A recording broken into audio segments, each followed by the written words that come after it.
दोस्तों, मैं स्वागत करता हूं आपका अपने यूट्यूब चैनल टेक्निकल स्टडी 123 में। ये मेरे चैनल का नाम है। मेरा नाम अनस द्विवेदी है। तो दोस्तों, आज मैं आपको इलेक्ट्रोस्टैटिक का पार्ट के आगे वाला पार्ट स्टार्ट करेंगे।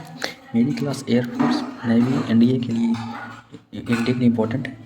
तो चलिए दोस्तों, आज ये स्टार्ट करते हैं। मैं अपनी क्लास को स्टार्ट करता हूँ। वीडियो अच्छे लगे लाइक करें, सब्सक्राइब करें, बेल आइकन प्रेस करें और शेयर करें। तो चलिए दोस्तों, आज ये स्टार्ट करते हैं। ठीक। हाँ तो दोस्तों, मैंने चालक पर आवेश तक डिस्कशन कर लिया था। चार्ज ऑन ए कंडक्टर, किसी भी इसको रीजन के लिए लेके चलते हैं। किसी भी चालक को दिया गया आवेश सदैव उसकी बाहरी सतह पर रहता है। इसी कारण समान त्रिज्या के खोखले एवं ठोस गोले बराबर आवेश धारण करते हैं एवं साबुन का बुलबुला आवेशित होने पर कम फैलता है, त्रिज्या बढ़ जाती है। क्योंकि हम जानते हैं, हमने लिखे C बराबर 4 pi epsilon not into R। ये हम रिलेशन जानते हैं। ठीक, आयोग पढ़ा होगा, मैं अभी नेक्स्ट क्लास में पढ़ाऊँगा। ठीक, तो यहाँ से जो होता है C अनुपाती होता है R के। ठीक, जब C, हम जानते हैं कि C अनुपाती किसके होता है, C अनुपाती R के होता है। तो यहाँ से हम देखते क्या है, तो जब त्रिज्या बढ़ेगी तो C बढ़ेगा। यहाँ देखेंगे कि जब C अनुपाती R निकलेगा तो त्रिज्या बढ़ेगी, C बढ़ेगा। और C मतलब क्या बढ़ेगा, चार्ज धारण रखने की क्षमता। तो मतलब इसीलिए यहाँ पे पॉइंट दिया गया है कि समान त्रिज्या है, तो C अनुपाती R। ये सेम तो ये भी सेम, तो ये सेम, तो ये धारण करने की क्षमता से पता चालक पर आवेश बराबर होगा। इसके आगे चलते हैं। आई होप इतना क्लियर हो गया होगा।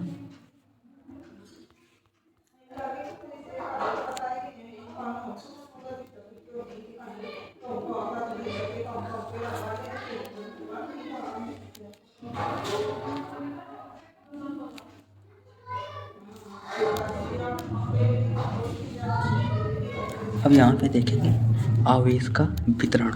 आवेश का वितरण क्या होगा, चार्ज। सबसे पहले बात करें सतत आवेश वितरण। क्या बात करेंगे, सतत आवेश वितरण। सतत आवेश वितरण में सबसे पहले बात करेंगे रेखीय आवेश वितरण। तो यहाँ से हम देखेंगे रेखीय आवेश वितरण।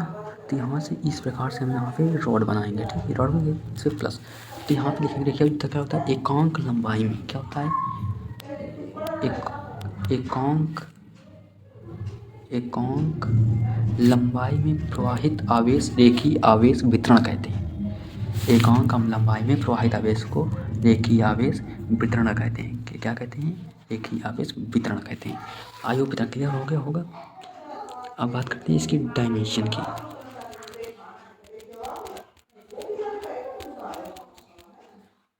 यहाँ पे हम बात करेंगे इसकी डायमेंशन की। तो इसकी डायमेंशन जो होती है, इसका मात्रक क्या होता है, Q से हो जाएगा कूलाम, L से हो जाएगा मीटर। इसका कूलाम प्रति मीटर हो जाएगा। तो इसकी डायमेंशन जो होगी M0 L inverse T1 A1। ठीक, इतनी हो जाएगी इसकी डायमेंशन। ठीक, अब इसके आगे नेक्स्ट चर्चा करते हैं।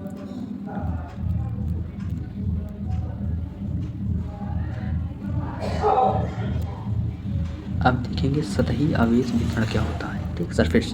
तो हमने एक मान लिया, हमने एक सरफेस बना दिया और ये सरफेस बन गई। तो यहाँ पे सिग्मा है, सिग्मा इसका घनत्व है। क्या कहते हैं, एकांक क्षेत्रफल पर प्रवाहित आवेश को आवेश वितरण। एकांक क्षेत्रफल क्या होता है, हम सिग्मा से इसको डिनोट करते हैं। एकांक क्षेत्रफल प्रवाहित आवेश, ये यहाँ पे हमने ए ले लिया, ये इसको हमने किसके बराबर, एक के बराबर मान लिया। यही प्रवाहित आवेश क्या कहलाता है, सिग्मा कहलाता है। ठीक, इसका जो होता है मात्रा कूलाम प्रति मीटर स्क्वायर होता है। डायमेंशन यहाँ पे निकलेगी M0 L-2 T1 A1।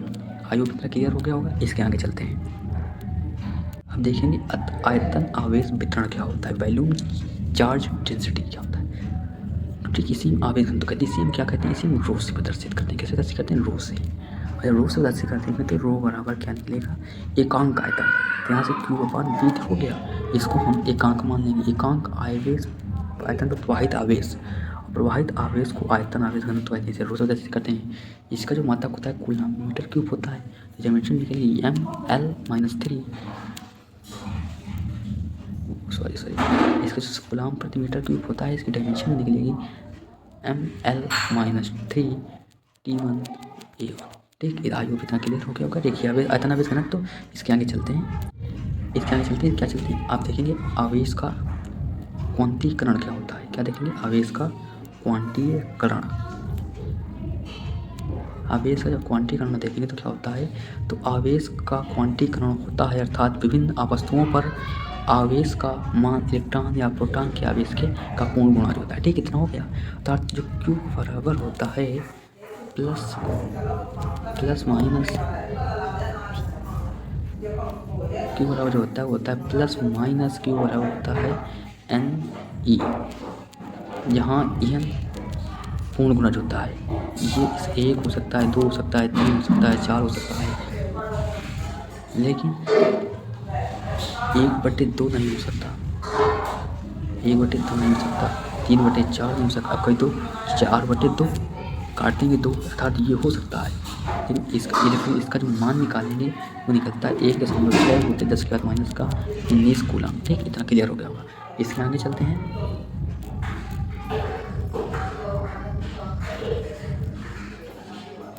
अब यहाँ से चर्चा करेंगे मोस्ट इम्पोर्टेंट। क्या है most important? Coulomb's law. Coulomb's law क्या होता है, यहाँ से हम मान लेते हैं एक Q1 एक Q2। ठीक, इनके बीच की दूरी मान लेते हैं। अब इनके बीच की दूरी हम मान लेते हैं। ठीक, ये हो गया। दूसरी दूरी कितनी दी गई R। ठीक, तो यहाँ से देखेंगे जब आंकड़ोपाती Q1 Q2 हो जाएगा, लगाया गया पर दोनों आवेशों के गुणनफल के अनुपात तथा उनके बीच की दूरी के वर्ग के बीच गुणनफल होता है। समीकरण सेकंड, समीकरण फर्स्ट। ठीक है, समीकरण फर्स्ट जब सेकंड हो गया तो यहाँ से क्या करेंगे, यहाँ से हम देखेंगे फॉर्म फर्स्ट, तो यहाँ से निकलेगा F अनुपाती Q1 Q2 upon R इसका निकल आएगा। और ये जब निकल आएगा यहाँ से, जब ये निकलेगा तो यहाँ से क्या हो सकता है, तो यहाँ से एक नियतांक आ जाएगा कि जहाँ K बराबर क्या होता है 1/K बराबर होता है 1/4πε0। और हो जाएगा इसका मान 9 × 10⁹ न्यूटन मीटर स्क्वायर प्रति कूलम स्क्वायर होता है। ठीक, तो यहाँ K का मान क्या है 9 × 10⁹ न्यूटन मीटर स्क्वायर। F का मान होता है F बराबर K Q1 Q2 upon R, जहाँ F0 नॉट गतिशीलता, F माध्यम की गतिशीलता, F अपेक्षिक गतिशीलता, K परावर्तनांक होता है। इसके आगे देखेंगे आवेश तथा उस चार्ज मास में तुलना जब करेंगे तो क्या होता है विद्युत आवेश के बारे में क्या करें। ये आवेश धनात्मक एवं ऋणात्मक एवं शून्य हो सकता है। ठीक, आवेश ऋणात्मक एवं धनात्मक एवं शून्य हो सकता है, लेकिन द्रव्यमान सदैव R ऋणात्मक होता है, अर्थात धनात्मक हो सकता है, शून्य हो सकता है, लेकिन निगेटिव नहीं हो सकता। ठीक, या चालक से स्वतंत्र होता है, या चाल से स्वतंत्र होता है, या चाल पर निर्भर करता है आइंस्टीन की सापेक्षता सिद्धांत के अनुसार, या संरक्षित रहता है, या उच्च ऊर्जा आकर्षणों को संरक्षित नहीं करता है, या क्वांटीकृत होता है। इसका क्वांटीकरण ज्ञान नहीं है। एक कूलम आवेश पर 1.625 × 10⁻18 इलेक्ट्रॉन होते हैं। अब यहाँ से देखेंगे कूलम का नियम, यहाँ देखेंगे कूलम के नियम। ठीक, देखेंगे electric force and gravitational force के बीच में अंतर दिखाएंगे। कूलम का नियम क्या होता है, ये नहीं होता है अब बराबर K Q1 Q2 R square होता है। इसका जो ग्रेविटेशन लॉ होता है वो होता है F बराबर G/m2 स्क्वायर।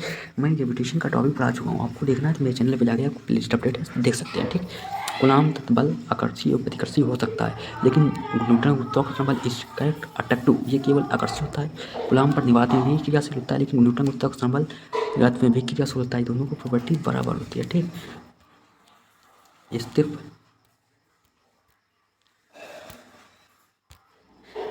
विद्युत में नियतांक भिन्न माध्यमों के भिन्न होता है, और गुरुत्वाकर्षण नियतांक सभी माध्यमों के लिए समान होता है। Fg की परास जो होती है वो नाभिक से गैलेक्सी तक होती है, लेकिन समान स्थिति में इसकी परास नाभिक से कहाँ तक होती है, गैलेक्सी तक होती है। ठीक, यह ध्रुव सिद्धांत को फॉलो करता है, यह भी ध्रुव सिद्धांत को फॉलो करता है, लेकिन ये संरक्षण केंद्रीय है, लेकिन यह संरक्षण केंद्रीय भी है।